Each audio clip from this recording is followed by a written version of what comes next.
आप देख रहे हैं अल्फा डिफेंस हिंदी में आपका स्वागत है।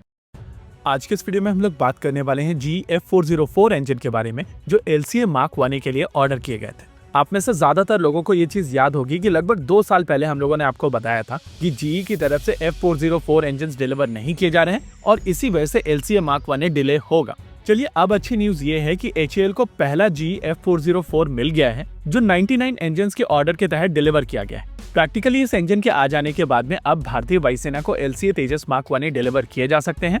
हालांकि अभी के लिए GE की तरफ से केवल एक ही इंजन डिलीवर किया गया है और इस एक इंजन की डिलीवरी का मतलब है कि अब इसकी डिलीवरी शुरू हो चुकी है और धीरे धीरे अब इंजन आना शुरू हो जाएंगे।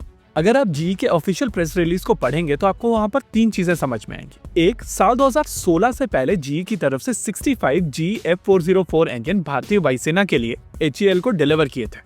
इन 65 इंजन का प्रयोग करके 40 यूनिट LCA मार्क 1 बनाए जा चुके हैं। इसके अलावा 8 unit limited series production aircraft, 3 naval prototype, 6 prototype vehicles और 2 टेक्नोलॉजी डेमोन्स्ट्रेटर्स बनाए जा चुके हैं। ये टोटल नंबर अगर आप एड अप करें तो आपका नंबर जाता है 59 का, और उस हिसाब से 6 एडिशनल इंजन्स भारत के पास में मौजूद थे जिनको यहाँ पर यूज किया जा सकता है। लेकिन हम लोगों को एक चीज समझनी पड़ेगी कि सारे के सारे इंजन्स एक साथ अवेलेबल नहीं होते हैं।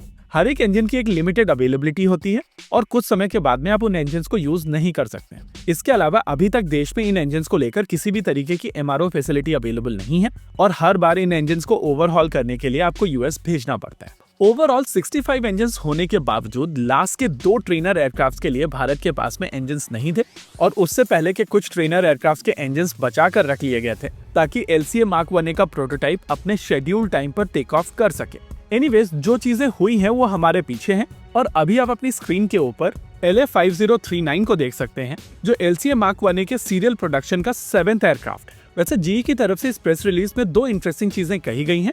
HAL की तरफ से इन इंजन्स के ऑर्डर साल 2021 में दिए गए थे, जब CCS की तरफ से 83 तेजस अप्रूव किए गए थे। लेकिन साल 2016 में GE की तरफ से ये प्रोडक्शन लाइन बंद कर दी गई थी क्योंकि जितने भी ऑर्डर्स थे वो सब एग्जीक्यूट हो गए थे और उनके पास में किसी भी तरीके का नया ऑर्डर नहीं था।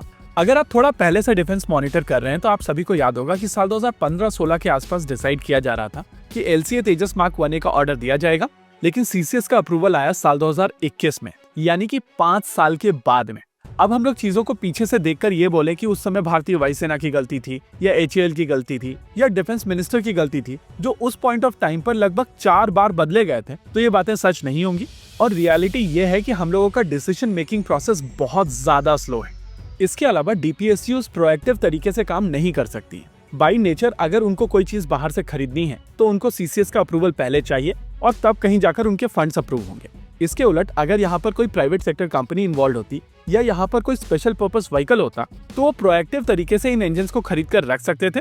हालांकि आमतौर पर बिजनेस सेंस में इस तरीके की लाइबिलिटीज नहीं बनाई जाती हैं, लेकिन हम लोगों ने कल्याणी के केस में देखा है कि इस तरीके के काम किए जाते हैं। वैसे इस पॉइंट ऑफ टाइम पर बैंगलोर लोकेशन से ये एयरक्राफ्ट निकलना शुरू हो चुके हैं और आने वाले समय में नासिक से भी एयरक्राफ्ट निकलना शुरू हो जाएंगे। नासिक से निकलने वाला पहला एयरक्राफ्ट अगले 2-3 हफ्तों के अंदर अपनी पहली उड़ान भरेगा और आने वाले 2-3 महीनों के अंदर आपको लगभग हर 1 महीने 1 से ज्यादा LCA मार्क 1 असेंबली लाइन से रोल आउट होते हुए दिखाई देंगे। इसके अलावा आने वाले समय में CCS को 97 LCA मार्क 1 और अप्रूव करने हैं और अगर भारत सरकार थोड़ा जल्दी करके CCS अप्रूवल दे देती है तो इंजन्स को कंसोलिडेट करके प्रोडक्शन रेट को और ज्यादा बढ़ाया जा सकता है। होप इस सिचुएशन में भारत सरकार थोड़े जल्दी डिसीजंस लेगी और चीजों को तेजी से करेगी। अभी के लिए आज के इस वीडियो में रखते हैं केवल इतना ही। वीडियो को अंत तक देखने के लिए धन्यवाद। देखते रहिए अल्फा डिफेंस। जय हिंद।